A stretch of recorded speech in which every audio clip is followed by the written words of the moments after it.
और जैसे जैसे ये बूंद बूंद जाएगा तो ये पानी नीचे जो भी इकट्ठा होगा वो थोड़ा ठंडा रहेगा।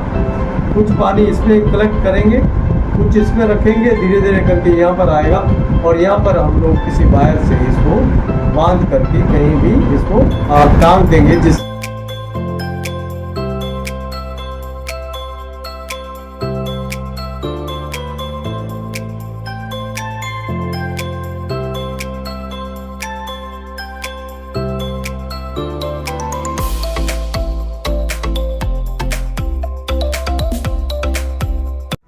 सभी दोस्तों को नमस्कार।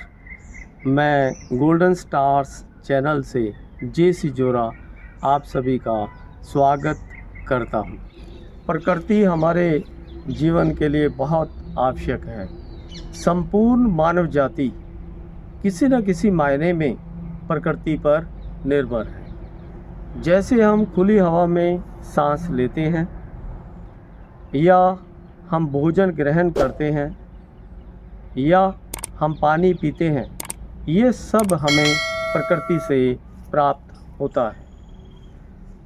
कहना चाहिए कि प्रकृति के ऊपर हमारा जीवन बहुत तरह से निर्भर करता है। प्रकृति में यदि हमारी रक्षा करने की क्षमता है तो इसमें पूरी मानव जाति को नष्ट करने की भी क्षमता होती है। प्रकृति के बहुत से तत्व जैसे पेड़ पौधे, जानवर, पशु पक्षी इत्यादि, ये सब तत्व मिल करके पर्यावरण को निश्चित करते हैं। अगर एक भी तत्व इसमें से कम हो जाता है तो निश्चित रूप से संपूर्ण मानव जाति पर इसका प्रभाव पड़ता है। पशु पक्षियों का पर्यावरण में होना बहुत आवश्यक होता है। यदि ये नहीं है तो पूरी समस्त मानव जाति प्रभावित होगी और संपूर्ण रूप से नष्ट हो जाएगी, क्योंकि पशु पक्षी पूरे पर्यावरण में एक संतुलन पैदा करते हैं। आज आवश्यकता है पशु पक्षियों को संरक्षण देने की, कोई ना कोई एक ऐसा उपाय करने की आवश्यकता है कि वे संरक्षित रह सकें। पशु पक्षियों के संरक्षण के लिए बहुत से उपाय हम लोग अपना सकते हैं। दोस्तों, आप जानते हैं कि मई और जून की कड़ाके की गर्मी, जिसमें लगभग 45 डिग्री सेंटीग्रेड का तापमान, ऐसे में पशु और पक्षी बहुत परेशान हैं। पक्षियों को अगर हम देखें तो उनको दाना इकट्ठा करने के लिए या पानी पीने के लिए ऐसी व्यवस्थाएं उनको बहुत परेशान हो रही हैं, और हम लोगों को चाहिए कि हमारा भी फ़र्ज़ बनता है कि हम लोग पक्षियों के लिए ऐसी कोई उपाय करें जिससे वो लोग आसानी से बच सकें। प्रिय दोस्तों, आज हम एक ऐसा ही उपाय या एक ऐसी विधि हम आपको शेयर करना चाहेंगे, और आप सब से मैं उम्मीद करता हूँ, आशा करता हूँ कि आप भी कृपया इस उपाय को अपनाएं, जिससे पक्षियों को हम लोग ऐसे वातावरण में संरक्षित कर सकें। और अब हम शेयर करेंगे आपकी जानकारी के लिए एक ऐसा उपाय। बहुत बहुत धन्यवाद।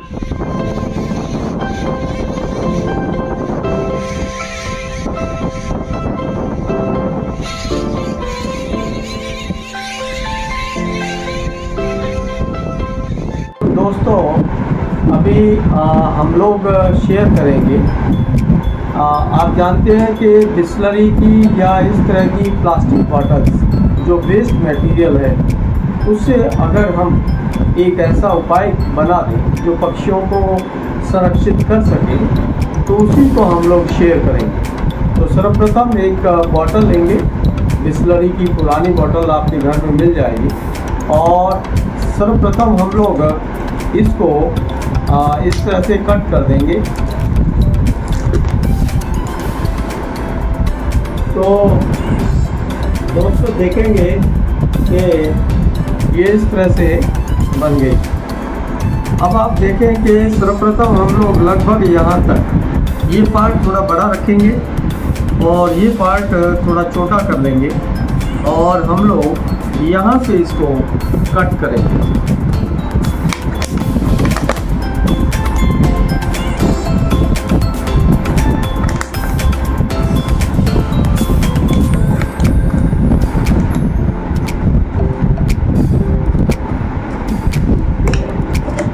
हम लोग देख सकते हैं कि इस तरह से ये दो पार्ट में डिवाइड हो गए। तो अब इसके बाद हमें क्या करना है कि इसमें और इसमें दोनों जगह छेद करेंगे। टांगने के लिए हम लोग यहाँ से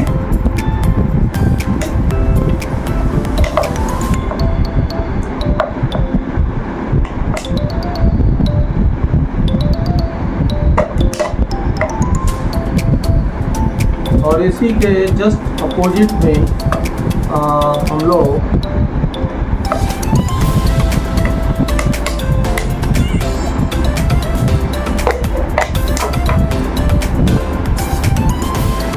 और एक काम हम और करेंगे कि जो ये ढक्कन है, ढक्कन के बीचों बीच यहाँ पर भी एक छेद करेंगे।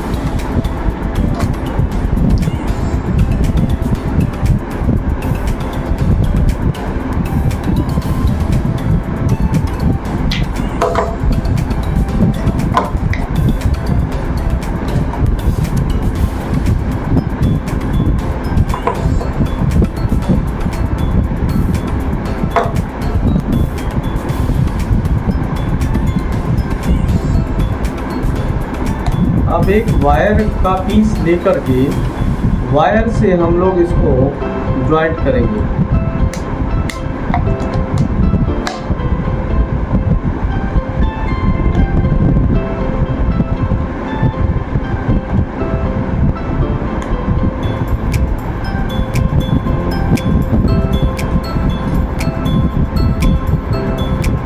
एक दूसरा वायर का पीस लेकर के और इसके साथ कनेक्ट करके हम लोग इसको इस तरह से बांध देंगे।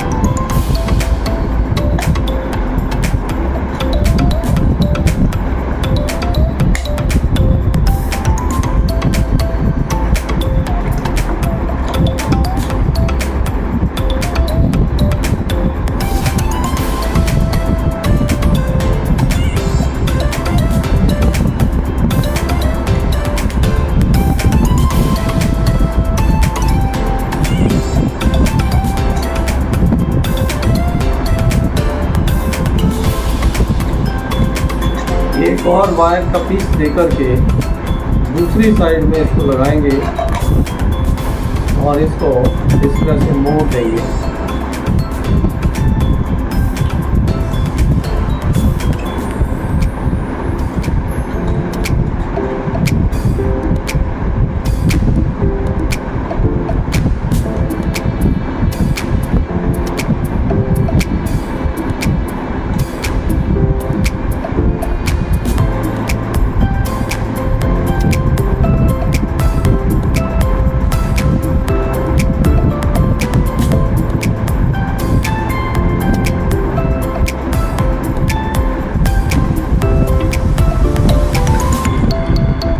अभी एक पार्ट तैयार हो गया।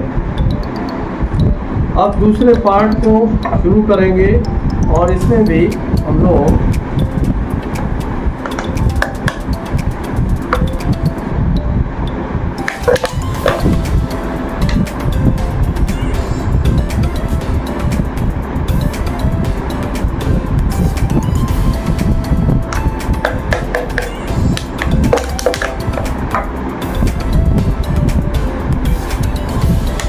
अब हम लोग देखें कि जो नीचे का पार्ट है इसको इसके साथ कनेक्ट करेंगे इस तरह से।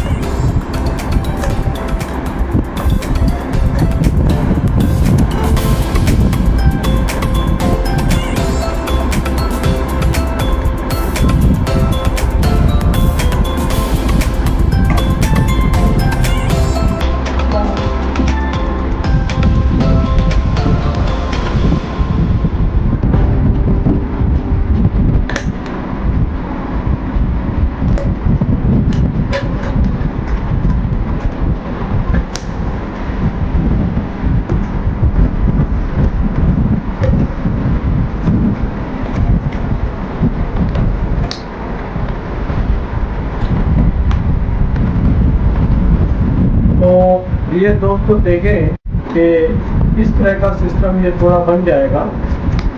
और लास्टली हमें क्या करना है कि यहाँ से एक वायर लगा करके हम लोग इसको सीधा बांध देंगे, किसी पेड़ की छाया के नीचे ऐसे बांध देंगे। अब क्वेश्चन ये उठता है कि इसको हम लोगों ने 2 पार्ट में पानी भरने का क्यों प्रयास किया कि यहाँ से पानी धीरे धीरे करके यहाँ पर इसमें जाएगा और जैसे जैसे ये बूंद बूंद जाएगा तो ये पानी नीचे जो भी इकट्ठा होगा वो थोड़ा ठंडा रहेगा।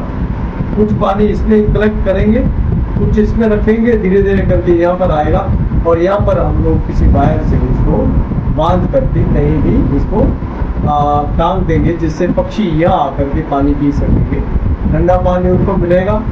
तो प्रिय दोस्तों, है तो छोटा सा प्रोजेक्ट, कोई बहुत ज़्यादा इसमें धनराशि भी नहीं लग रही है, लेकिन पक्षियों के लिए इनको सुरक्षित करने के लिए एक ये बहुत बड़ा उपाय हो सकता है। बहुत बहुत धन्यवाद।